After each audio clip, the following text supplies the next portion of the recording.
우리는 12장의 말씀을 통해서 이스라엘 백성이 가나안 땅에 정복한 그 대표적인 왕들 31왕을 전멸한 말씀을 우리가 배웠습니다.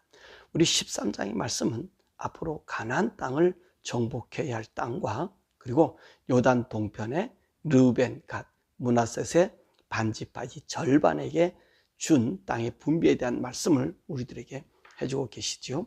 자, 우리 하나님께서 이 여호수아를 불러서 말씀하시길 너가 나이가 많이 돼서 늙었으니까 그 땅을 자손들에게 분배해 줘야 되는데 이제까지 31명의 왕들을 이제 제거했지만 그 왕들은 그 지역의 대표적인 자들이거든요. 그렇지만 그 나머지의 세력들이 있고 나머지의 사람들이 있으니까 그 땅을 다 정복하고 그 땅을 확장시켜서 그 기업들을 분배해 준 모세가 이스라엘 지파들에게 분배해 준 그 땅을 그들이 나눠서 가질 수 있도록 그렇게 말씀해 주고 계십니다. 그러면서 우리 하나님께서 이 가나안 땅의 크기가 얼마 정도 되느냐라고 하는 사이즈까지 사실 오늘 여기서 정해 주는 거지요. 하나님은요 이스라엘 영토를 아주 광대하게 크게 확장하지 않았어요. 정해진 구역 안에를 너의 땅이다 이렇게 이야기했단 말입니다. 너희 가서 저 수리아를 정복하고 저 로마를 정복하고 더 나가서 아메리카 인디아를 정복 그렇게 하지 않았어요. 이들에게 정해진 삶의 구역이 있다는 것입니다. 거기서 하나님의 통치와 하나님의 하나님됨을 그들을 통해서 보여주라고 말씀하신 것이죠. 그렇기 때문에 하나님의 이스라엘 백성의 땅을 크게 애굽까지 점령하고 그렇게 하지 않았어요. 약속된 땅, 이 사람들이 거기서 살아갈 땅에 양만큼 주었다는 것입니다. 자, 그러면 이 가나안 땅, 그 요단강을 건너서 가나안 땅, 아브라함이 살았고 이삭이 살았고 야곱이 살았던 그 땅, 하나님 주시겠다 약속의 땅을 이제 9지파 절반, 그러니까 9지파 절반은 누구죠? 여기 므낫셋이 반이 들어간 지파를 이야기합니다.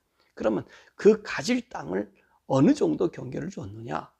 이 경계를 보면 남쪽으로는 애굽의 시올 시내로부터 시작해서 지중해를 따라서 저 북쪽 시돈 무아라 앞으로 더 나가서는요 수리아까지 올라가서 이 시돈의 전 이 페니키아 지역을 전부 지나서 하맛 어기까지라고 하는 국까지 이제 경계를 뒀는데 나중에 솔로몬에 의해서 하맛 어기까지가 정복됩니다. 그래서 남쪽에서부터 시작해서 시돈의 무아라까지. 자, 그리고 그것이 이제 북쪽이 되죠. 그 북쪽에서 동편으로는 네바론 밑으로 해가지고 헬몬산까지. 자, 그러면 북쪽에서 동편으로 오게 된 거죠. 그러니까 북쪽에서 올라갔으니까 북쪽 끝이 서쪽이 되니까 서쪽에서 동편으로는 헬몬산까지. 그리고 헬몬산 그 북쪽 끝에서 그 산 밑으로 남쪽으로는 요단 경계로 해서 기네렛 호수, 지금 갈릴리 호수 사해를 지나서 에돔의 한락산까지. 그래서 북쪽 이 동쪽 경계는 저 헬몬산 밑으로 쭉 내려와서 에돔의 한락산까지. 자, 그럼 남쪽이 되겠죠? 그러면 이 에돔의 한락산에서부터 이제 거기가 동편이니까 서쪽으로 네게부 사막과 아말렉 땅 호르마와 가데스 바네아와 그리고 애굽의 시올의 강가, 아까도 시올의 시내부터 시작했잖아요. 그까지의 영토를 우리 하나님이 정해 주었습니다. 그래서 이스라엘 백성들로 하여금 더 정복해서 옆에 있는 세일도 가져가라, 암몬도 다 정복해라, 모압도 정복해라, 너희들 더 힘 있으면 더 시리아를 정복해라, 그렇게 하지 않았어요. 너는 정해준 구역 이 땅에서 너희가 해야 될 일은 하나님을 보여주라는 거예요. 그래서 하나님을 강성하게 해준다, 이기게 한다. 그 말씀은 무엇이냐?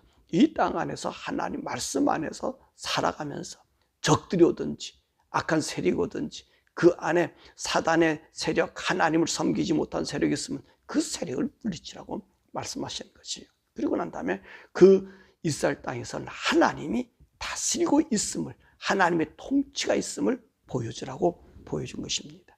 자, 이렇게 하나님께서는 이스라엘 나라 9지파 반에게 줄 그 땅에 대한 가나안 땅이 돼서 얘기했습니다. 자, 그리고 난 다음에 요단 동편에는 두 지파 반, 므낫세의 절반 지파와 함께하는 땅이 분배되었죠. 그래서 루벤, 갓, 그래서 므낫세 절반 지파, 그 땅에 대해서 말씀해 주고 계십니다.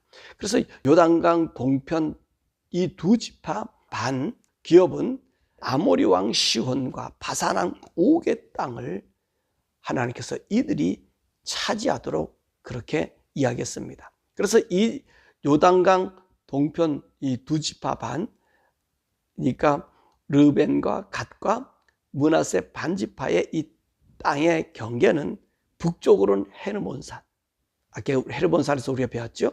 그리고 그것이 쭉 내려와서 남쪽은 아르논 골짜기, 요거는 모압 땅과 경계를 짓는 곳이에요. 그리고 서쪽은 어디를 경계를 두고 있어요? 요단강으로 경계를 두고 있습니다. 그래서 이 동으로는 헤르몬산과 살르가라 해가지고 더 헤르몬산 꼭대기서부터 저 밑에 모압 경계에 이르는 그 강가 살르가까지가 동쪽에 두 지파 반, 이 므낫세 반지파까지 주는 땅인 것을 우리가 말씀해 주고 있습니다. 그 경계를 줬어요. 그리고 이 땅은 어떤 땅이죠? 이미도 모세가 광야 생활하면서 이 아모리 왕 시온과 이 옥이 이 이스라엘 백성에게 도전해서 그래서 그거를 멸망시켰잖아. 하나도 남김을 다 멸절시켰잖아요. 그럴 때 르벤이 뭐라 그래요? 우리 땅이 좋습니다. 아, 갓도 우리도 좋습니다. 아, 그러니까 오늘 여기는 므낫세 반지파 그 사람들이 또 뭐라고 얘기해요? 우리도 갖겠습니다. 그래 길라 꼭대기로 올라가 가지고 점령해서 갖는. 그래서 그 땅을 만들었잖아요. 자, 그러면 르벤 땅은 어느 땅인가? 15절에서부터 23절의 말씀 보니까 요단 강가를 그 서편으로 경계로 해서 남쪽으로는 아르논 골짜기. 아르논 골짜기 어디죠? 이 모압과 경계되는 경계 지역.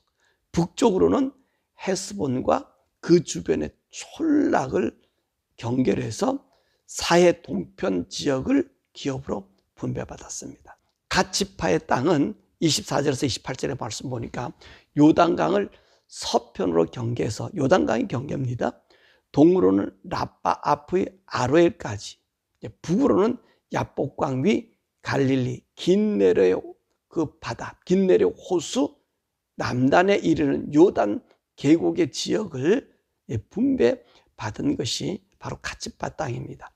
아, 그리고 므낫세 절반 지파, 오늘 29절에서 31절의 말씀 보면 이 므낫세 절반은 그 땅이 갓지파의 동북쪽 기업을 받습니다. 그래서 길리앗 북부와 이 갈릴리 바다 동편에 있는 바산의 전 지역을 기업으로 분배를 받았습니다.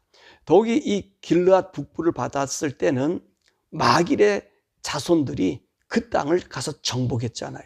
아무리 그들이 강대해도 우리가 하나님이 우리와 함께 하니까 바산 옥을 점령했을 때 이 바산 옥의 그 침상이 얼마나 컸습니까?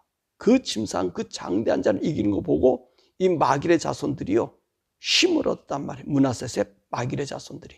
그래서 북쪽 지역을 길랏 그쪽에 있는 지역을 이들이 정복해서 자기들이 분배로 땅을 가졌습니다.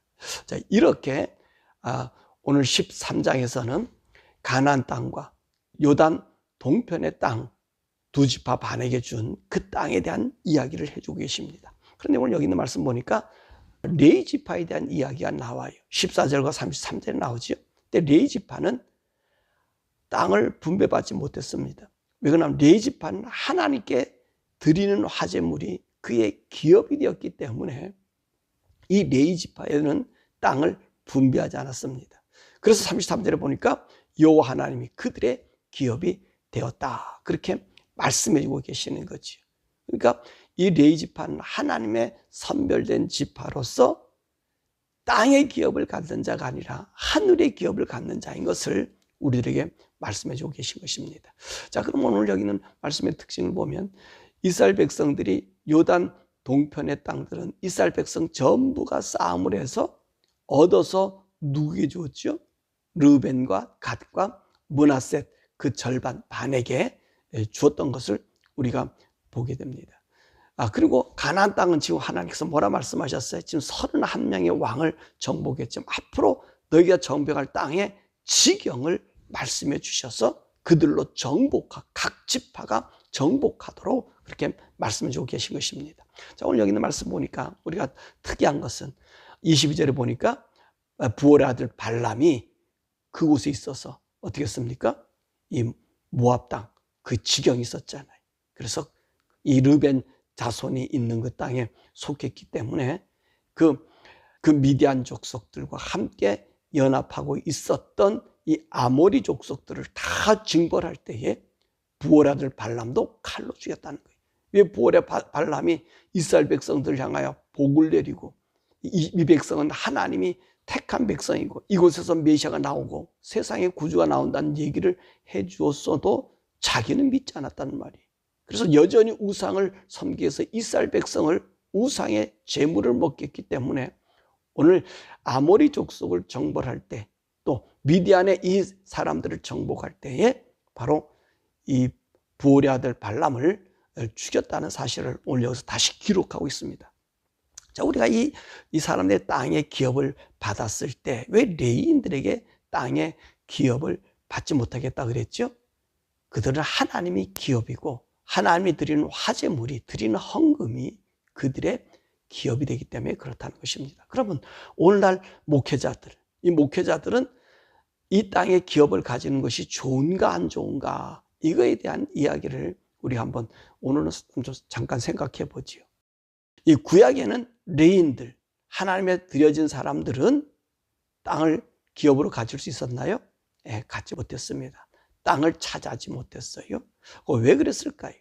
오늘 이스라엘 백성은요, 하나님께서 아까도 말씀드렸지만 영토를 확장해서 갖는 사람들이 아니에요.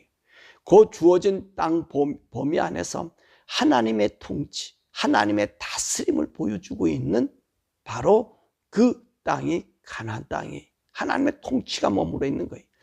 다시 말하면 지금으로 얘기하면 온 세계 모든 사람 다 벌려졌는데 교회와 같은 곳이, 교회는 어떤 곳이죠? 하나님의 통치와 하나님 다스림이 있는 곳이잖아요. 그래서 이들이 이 교회를 지키고 교회 안에서 하나님 말씀을 살아서 역사하게 하나님 말씀, 하나님의 의도가 나타나게 된다는 말씀입니다. 그래서 구약의 사람 레위인들은 땅을 기업으로 갖는 게 아니라 너네들이 영적으로 하나님을 잘 섬겨서 레위인을 공양하라는 것입니다. 그것이 바로 오늘 구약의 사람이, 그래서 이 사람들은 구별되어서 오늘 하나님 앞에 제사함으로 드려지는 그것이 하나님 앞에 경배로 나타내기 때문에 하나님의 드림의 사람으로 기업이 없었습니다. 그러면 신약에서는 이 목회자들이 이 기업을 가져도 되느냐, 다시 말하면 직업을 가져도 되느냐 하는 것입니다. 바울은요, 자신이 복음 전도를 할 때 어떻게 일을 했어요? 천막을 치면서 복음을 전도했고요, 그 동료들의 쓸 물건까지 제공했다고 에베소 장로들에게 그 밀레도에서 말하지 않았습니까? 내가 그들의 필요한 것을 써서 너희들에게 본이 되었다, 너희들에게 폐를 끼치지 않았다, 그렇게 얘기했습니다. 그러나 그 후에 목회 소신을 통해서 이 교회는 목회자를 복량하도록 가르쳤다는 것입니다. 만약에 교회가 복량하지 못할 때는 목회자가 직업을 가져도 괜찮다라고 하는 것입니다. 직업을 가지라는 것이 괜찮아요. 왜요? 하나님의 일에 직업을 가지면서 삶을 살아야 되고 복음을 증거해야 되니까 괜찮아요. 그런데 목회자는 어떤 모습을 해야 되죠? 세상에 물질을 쌓아두는 모습을 해서는 되지 않는다는 것입니다. 목회자는 뭐라고요? 세상에 재물을 쌓아두는 것은 목회자가 할 일이 아니라는 거예요. 아니, 목사님 무슨 얘기예요? 직장을 가지고 내가 기업을 가졌으면 내가 누리고 살아야죠, 그렇게 얘기할 수 있습니다. 그렇게 살 수 있어요. 그건 일반 성도들은 그렇게 할 수 있어요.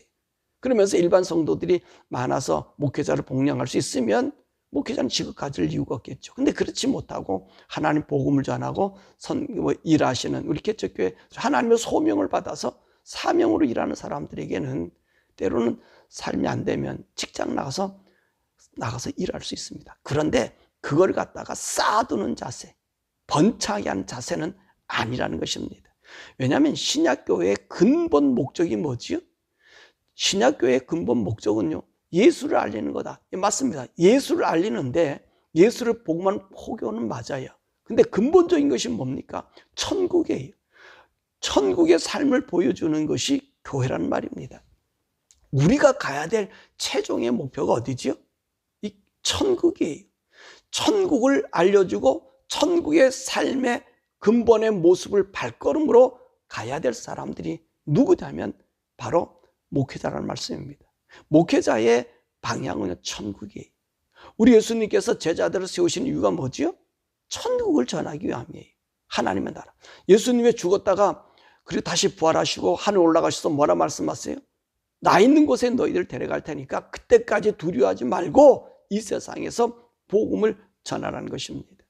그래서 오늘 교회가 천국을 이끄는 삶의 그 중심에 목회자가 있다는 것입니다. 그러므로 교회는요, 물질을 초월한 봉사와 헌신과 복량이 있는 것이에요. 그래서 교회가 재물을 쌓아두고 물질을 쌓아두고 때로는 필요할 수도 있겠지요. 그러나 그렇지 않다는 것입니다. 교회가 보여줄 것은 천국. 이것을 다 포기하고라도 하나님의 나라에 가야 함을 보여야 된다는 것입니다. 그래서 목회자가 만약에 재산을 가지고 행사하는 것이 아니고 내게 준 재물, 그것을 내가 창고에다 두는 것이 아니라 주를 위해서 나누는 삶, 천국을 위해서 우리의 삶을 드려지는 삶이에요. 여러분, 이 말씀은 우리 예수님께서 직접 하신 말씀이에요. 제 말이 아니에요. 우리 예수님 그랬잖아요. 부자 청년이 왔잖아요. 그죠? 그래서 부자 청년이 뭐라 그래요? 내가 어떻게 영생을 얻을 수 있습니까? 라고 얘기하니까 예수님이 너가 십계명을 다 지켰느냐? 다 지켰다 그랬잖아요. 그럼 나 한 가지 모자라는 거 있어. 넌 나를 따라오려면 영생을 소유하면 네 거 다 팔아서 가난한 자 주고 그리고 나를 따라라. 그랬더니 부자 청년이 뭐라 그랬어요? 근심하면서 갔다는 거예요. 그러니까 예수님 뭐라 그래요? 부자가 천국에 들어가기가 낙타가 바늘기로 들어가는 것보다 더 어렵다는 거예요. 그만큼 무슨 얘기? 천국의 포커스예요. 천국을 얻기 위해서 우리가 보화비우도 얘기했잖아요. 다 팔아버려가지고 그 보물을 사는 거잖아요. 좋은 진주를 보고 자기가 다 팔아서 얻잖아요. 이게 천국이라 그랬어요. 그렇기 때문에 오늘 목회자가 직업을 가지는데 이것을 철칙을 해. 내가 직업을 갖는 것, 내가 재물을 쌓아두고 내가 물질을 가지고 이것 가지고 내가 어떤 행세를 한다? 그거는 목회자가 아니에요. 이 땅에 뭔가를 하늘을 보여줘야 돼. 내가 이 물질 모든 것을 다 하나님의 일을 위해서 드린다는 마음을 가지고 그러면 목회자들이 그 직장이나 지업이나 사업을 하세요. 내게 나는 이 직업을 통해서 내가 더 누리고 좋은 집 쓰고 떵떵거리고 내 밑에 꼬봉 두고 이런 생각으로 목회자가 직업을 가지면 안 돼. 이건 천국이요. 그 사람 천국 갈 소리에 우리 주님이 분명히 그랬잖아요. 우리 예수님도 그 제자들 전대를 가지지 말라 그랬잖아요. 왜 가지지 말라 그래? 네가 가야 할 곳은 어디에? 천국이라는 말이에요. 네가 보여줄 곳은 천국이라는 거예요. 우리가 기억하셔야 돼요. 그래서 재물을 쌓아둔 것은 천국을 보여주기. 우리가 재물을 쌓아두는 것은 교회에서는 합당치 않아요. 그래서 우리가 구제하는 일이 뭐죠? 천국 가기 위해 천국을 보여주기 위해서. 이 기독교는 천국을 위한 종교지 땅을 위한 종교가 아니에요. 여기서 장수하고 강대하고 번역하고 이스라엘 백성 하나님께 땅을 정해준 걸 보세요. 얼마나 협소한 땅이에요. 강원도 땅밖에 안 돼요. 강원도 땅만큼도 안 되는 게 이스라엘 사람 땅이에요. 거기에 200만이 살고 앞으로 1000만이 다 살아야 돼요. 그걸 다 누구로 보고 사는 거죠? 하나님이 내려주신 은혜, 그 기적으로 살아가는 것이 이스라엘 백성. 그래서 하나님 통치를 보여주는 거예요. 이처럼 오늘 우리 성도들도 교회도 이와 마찬가지라는 말이에요. 우리 주님 근본적인 목표가 뭐지요? 천국 와라. 내가 천국이 다 예비가 되면 다 너희 있을 곳이 예비면 너희를 데리러 오겠다. 천국의 신앙이기 때문에 이제는 우리가 소유하지 않은 어떤 무소유의 사람들, 나눔의 삶, 복량의 삶이 있다는 것입니다. 그래서 목회자들이 직업을 가져야 되느냐 안 가져야 되느냐?